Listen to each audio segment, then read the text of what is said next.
वजीर आजम शहबाज शरीफ और वजीर आला KP अली अमीन गंडापुर की आज वजीर आजम हाउस में मुलाकात हुई। मुलाकात के बाद मीडिया से गुफ्तगू में अली अमीन गंडापुर ने कहा कि वजीर आजम से मुलाकात बहुत मुस्बत रही। वजीर आजम ने मुकम्मल ताउन की यकीन दहानी करवाई है। वजीर आजम को यकीन दिलाया है कि कोई नामुमकिन मुतालबा नहीं करेंगे, जबकि KP के वाजिबात भी अदा किए जाएंगे और चीफ सेक्रेटरी की तकर्रुरी का मामला भी ड्यू प्रोसेस के मुताबिक होगा। 8 फरवरी के इंतखाबात के बाद जिस तरह का मुनक़सिम मैंडेट आया, उससे साफ जाहिर हो रहा था कि वफाक का किसी और सूबे के साथ कोई इशू हो ना हो, मगर KP में तहरीक इंसाफ की हुकूमत के वफाक के साथ मसाइल ही रहेंगे। 2013 से 18 तक KP में तहरीक इंसाफ तो वफाक में नून लीग की हुकूमत थी। परवेज खटक जैसे तजर्बाकार शख्स के होते हुए भी KP और वफाक की हुकूमत के दरमियान ताल्लुकात कशीदा ही रहे और अब तो अली अमीन गंडापुर जैसे शख्स KP की इस गद्दी पर बैठा हुआ है। इमरान खान की इस चॉइस के जो भी मुहर्रिकात हों, मगर क्या इस चॉइस की कीमत इस सूबे के अवाम को अदा करनी पड़ेगी? खैबर पख्तूनख्वा में PTI हुकूमत ने गुज़िश्ता 10 साल में 359 अरब रुपए का कर्जा लिया और करीबन 600 अरब रुपए के मुआहदे किए थे, लेकिन वो कर्जा मिला नहीं। खैबर पख्तूनख्वा के अपने वसाइल से आमदन 70 अरब रुपए के लगभग है। खैबर पख्तूनख्वा का नेट हाइडल पावर पर मुनाफा और ऑयल एंड गैस पर सूबे का हक वफाक के जिम्मे वाजिबुल अदा है, लेकिन वफाक की जानिब से सूबे को उसके फंड्स नहीं मिल रहे, जिस वजह से सूबा माली मुश्किलात का शिकार है। वजीर आला KP ने ओहदा संभालने के बाद काबीना के पहले इजलास में प्रेस कॉन्फ्रेंस में कहा था कि वफाक के जिम्मे 1510 अरब रुपए वाजिबुल अदा हैं। मईशत के साथ साथ दहशत गर्दी, मुलाजमीन की तनख्वाहें, सेहत, इंसाफ कार्ड की मद में वाजिबुल अदा रकम, यूनिवर्सिटियों को माली बहरान से निकालने और रोजगार फराहमी KP हुकूमत के बड़े चैलेंजेस साबित होंगे। ऐसे में बड़ा सवाल यही रहेगा कि PTI की हुकूमत 2018 से 22 तक वफाक में भी अपनी हुकूमत होने के बावजूद KP के मसाइल हल न कर पाई। क्या अब वफाक में नून लीग की हुकूमत के दौरान KP के अवाम को इन मसाइल से निजात मिल जाएगी? मेरे हाल में ये एक बड़ी शहजाद साहब एक छोटी सी बात कमेंट कर दीजिएगा कि आप जब वजीर आजम दायरे की बात कर रहे हैं कि वही वो करेंगे, जो रिपोर्ट हो रहा है उनकी गुफ्तगू से, अली अमीन गंडापुर साहब ने कहा वजीर आजम शहबाज शरीफ ने उनसे कहा है कि वो इमरान खान से उनकी जल्द मुलाकात मुमकिन बनाएंगे। क्या एक वजीर आजम के लिए मुमकिन है कि जेल में बंद किसी शख्स से मुलाकात का इम्कान पैदा करवा दे? मेरा ख्याल है उसके नीचे मिनिस्टर फॉर इंटीरियर आता है और इंटीरियर मिनिस्टर जो है, जहां तक उसके दायरा कार में ये चीज आती है, वो जरूर हो सकता है। देखिए, इस वक्त हम बहुत जल्दी किसी नतीजे पे पहुंचना हमें नहीं चाहिए कि ये जो सिक्योरिटी का एक उनसर सामने आया जिसके अंदर के 2 हफ्ते के लिए कुछ यहाँ पे कुछ मसाइल जेल्स मुलाकात वगैरह के क्रिएट हुए हैं, उनकी असल वजूहात क्या हैं, जब तक वो सामने नहीं आ जाती हैं। और सिर्फ इस जेल में नहीं, मुझे यूं लगता है कि बाकी तमाम जेलों में भी इस किस्म के रूल्स जो हैं उनको अप्लाई किया गया। लेकिन एक बात, हाँ जी, बहुत बहुत इंपॉर्टेंट जो चीज थी वो ये है कि सियासत और रियासत में फर्क करना बहुत जरूरी है। अगर आज की बातचीत का हल हासिल हो तो सियासत और रियासत में फर्क कीजिए, सियासत और गवर्नेंस में फर्क कीजिए और अपने अपने जो एरिया दायरा कार है उसके ऊपर फोकस करें ताकि सब लोग का फायदा हो और अपना काम आगे चला सके। दुरुस्त हो गया जी। अब सर साहब वही वजीर आला KP हैं जिन्होंने वजीर आजम की हल्फ बर्दारी में मैंडेट चोर कहकर शिरकत नहीं की। जब वजीर आजम सूबा आए तो वो तब भी वहां पर मौजूद नहीं थे। अच्छा कदम कहा जाए, गुड स्टेप लिया है अंडरस्टैंड करते हुए सूरत हाल को, कोई एक यू टर्न कहा जाए, वक्ती किसी दबाव या मफाद के नतीजे में ये इकदाम लिया गया है? दोनों सूरतों में एक अच्छा कदम तो है ना। अगर मफाद तो इकट्ठे ही है ना, मफाद अलग अलग तो नहीं है। अगर उन्होंने लड़के KP समझता है कि वो वफाक से अपना मफाद हासिल कर लेगा तो ये मुमकिन नहीं है। और अगर किसी मफाद के लिए और अल्टीमेट मफाद अवाम के मफाद के लिए अगर उन्होंने कुछ किया है तो मेरा ख्याल है बहुत अच्छा स्टेप है। और अगर बगैर किसी मफाद के किया है तो फिर भी ज़ाहिर अच्छा स्टेप है। ये इससे फ़र्क पड़ेगा, कल स्टॉक मार्केट को भी मेरा ख्याल है मुस्बत मैसेज आएगा, शायद रुपी जो है वो भी थोड़ा मजबूत हो जाए, तो ये एक अच्छा मैसेज जाएगा पाकिस्तान की मईशत को। लेकिन ये बात यहाँ तक नहीं है। आपने कहा ये देखना ये पड़ेगा कि ये आर्जी मूव है या मुस्तकिल है। तो मेरा ये ख्याल है कि ये आर्जी मूव है। मुस्तकिल मूव वही होगी जो जेल में बैठे इमरान खान चाहेंगे। अब अगर ये जो अभी शहजाद साहब ने जिक्र किया कि कुछ पता है कलामी, ये मूव उनकी मर्जी के बगैर हुई है जिसे आप आर्जी कह रहे हैं? नहीं, बिल्कुल उनकी मर्जी के बगैर नहीं हुई। मैं नहीं समझता उनकी मर्जी के बगैर हुई है। ये उस लार्जर पिक्चर का हिस्सा है जिसमें हम बात सुन रहे हैं मुफाहमत की, जिसमें हम बात सुन रहे हैं रायत मिलने की इमरान खान को, जिसमें हम बात सुन रहे हैं कि शायद उन्हें बनी गाला शिफ्ट कर दिया जाए, और जिसमें हम इन्हें ये भी सुना है, जैसे कल आपने उसका जिक्र भी किया अलीमा खान की स्टेटमेंट का, कि हमें कहा जा रहा है कि अगर आप मुँह बंद कर लें तो आसानियां पैदा हो सकती हैं। तो मुझे ये लगता है ऐसा इस one part of a larger picture. तो वो कितना अरसा ये चलती है, इससे क्या हासिल करते हैं, और वो हासिल करने के बाद क्या पॉलिसी यही रहती है या फिर लड़ाई झगड़े की तरफ पीटीआई जाती है, ये देखना पड़ेगा। ठीक है जी, ठीक है। जैगम साहब, मैं आपकी जानिब आऊं। आर्मी आईजी और चीफ सेक्रेटरी की तैनातियां और कई तरह के मामला जो हैं वो विफाक और सूबे के दरमियान आएंगे। आप समझ रहे हैं कि 18 से 22 तक जो मामला हल ना हो पाए, क्या अब एक बर्फ पिघली है और स्मूथ सेलिंग होगी दोनों के दरमियान, या जो अफसार सब बात कर रहे हैं कि एक आर्जी है मगर चले अच्छा है? वज़ीर आला खैबर पख्तूनख्वा को एक तने हुए रस्से पर तो चलना है, इसमें तो कोई शक नहीं। हर रोज़ उन्हें डिसीजन करना होगा कि कहाँ पे वो सूबे के मफादात को अवलियत दें, कहाँ वो पार्टी के मफादात को अवलियत दें। लेकिन एक बात जो मैं कह रहा था कि अली अमीन गंडापुर की पॉलिसियों का जायज़ा या इसके बारे में कोई पेशीन गोई उनकी मूछें देख कर ना करें। बहुत से पीटीआई के सीनियर लीडर्स जिनसे मेरी बात हुई वो कह रहे थे कि वो हरगिज़ मरकज़ के साथ टकराव नहीं करेंगे, क्योंकि मरकज़ के साथ टकराव करने में ना तो खैबर पख्तूनख्वा का फ़ायदा है और ना ही पीटीआई का कोई फ़ायदा है। मुल्क का नुकसान तो है ही है। देखिए, सियासी तौर पर उनकी पार्टी विफाकी हुकूमत वाली पार्टी की अपोजिशन है, तो उन्होंने कुछ ना कुछ कन्फ्रंटेशन भी दिखानी है, वो भी ज़रूरी है। लेकिन हुकूमती तौर पर सूबा जो है वो विफाक का हिस्सा है, तो वो एक तरफ तो आन बान शान दिखाएंगे अपनी, जैसे वो दिखा भी रहे हैं। जैसे वज़ीर आज़म जब आए पेशावर में तो उस वक्त वो मिले नहीं, मौजूद नहीं थे, सूबे से बाहर थे। इस तरीके से हलफ बर्दारी में वो शामिल नहीं हुए। कोई दो चार उन्होंने बयानात भी ठोके हैं।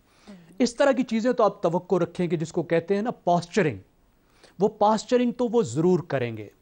लेकिन वो समझते हैं कि पाकिस्तान जैसी फेडरेशन में या किसी भी फेडरेशन में अगर सूबा तसादुम में आ जाए विफाक में तो ठीक है, विफाक के लिए तो मसला है ही है, लेकिन सूबे के लिए भी हालात बहुत ख़राब होते हैं।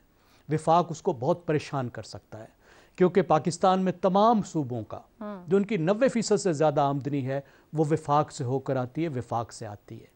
बहाने से वो रकम रोकी जा सकती है, इनको परेशान किया जा सकता है, सूबे की तरक्की पर असर पड़ सकता है। अमन व अमान के लिए विफाक का जो राब्ता है वो बहुत ज़्यादा ज़रूरी है। इसी तरह जो नई चेंजेस करनी है पूरे मुल्क में, जिस तरीके से मुल्क को माशी बुहरान से निकालना है और सूबे भी उससे ही माशी बुहरान से निकलेंगे, उसमें भी मिलकर काम करना है। दो चीज़ें मेरे ख्याल ऐसी हुई हैं जिनकी वजह से ये जो ताल्लुक़ है सूबे और विफाक का वो कुछ रीडिफ़ाइन हुआ है। सबसे अहम बात तो ये है कि 2008 के बाद और चार्टर ऑफ डेमोक्रेसी की बुनियाद पे पाकिस्तान में विफाक ने ये सीखा कि सूबों में मुखालिफ हुकूमत हो तो उसके साथ चला जा सकता है। उससे पहले ये नहीं हुआ था। जब भी सूबे में मुखालिफ हुकूमत होती थी विफाक उसको पलटा देता था। और सूबों ने भी ये सीखा कि मरकज़ में अगर मुखालिफ हुकूमत हो तो उसके साथ भी चलना है। ये विफाक में बहुत मजबूती आई और पीटीआई ने ख़ुद जो एक सबक सीखा, मुझे उम्मीद है सीखा, कि सूबे की हुकूमत बड़ी कीमती होती है। जो 1 साल पहले उन्होंने अपनी हुकूमतें गिराई थी उसकी बहुत बड़ी कीमत पीटीआई को देनी पड़ी और आज भी दे रही है।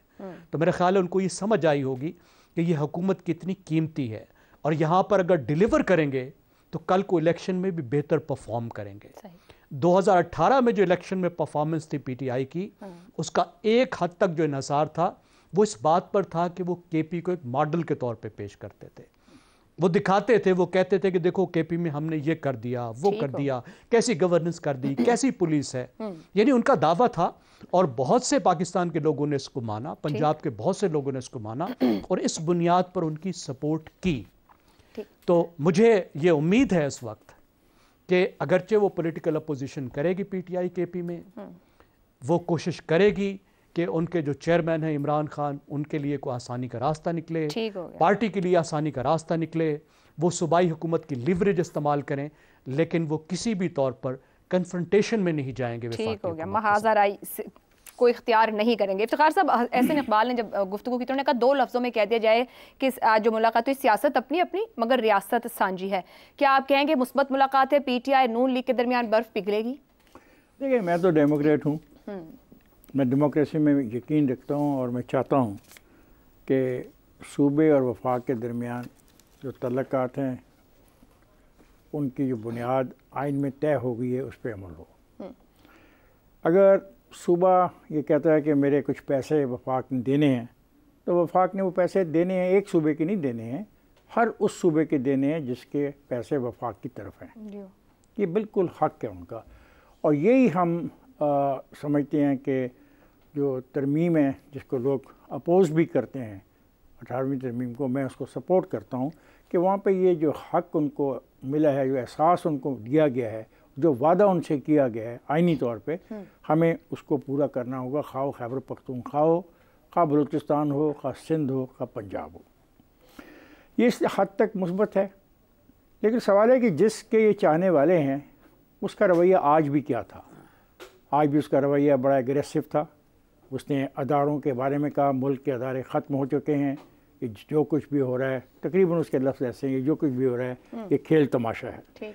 तो वो शख्स ऐसी बात करे और फिर एक ख़त लिख दिया जाए कि जो एक ख़ास स्टेटस पाकिस्तान को हासिल है इसको वापस लिया जाए, और फिर बाद में प्रेस कॉन्फ्रेंस की जाए कि हमने तो ये कहा नहीं, जबकि हज़ार सबूत इस चीज़ के दिए जा सकते हैं कि ये उन्होंने कहा। तो इस किस्म की जो खेल है ये ज़्यादा अरसे तक चलेगी नहीं। ये ब्लफ जो है, ये कॉल होगा तो किसी न किसी को तो फिर नुकसान उठाना पड़ेगा।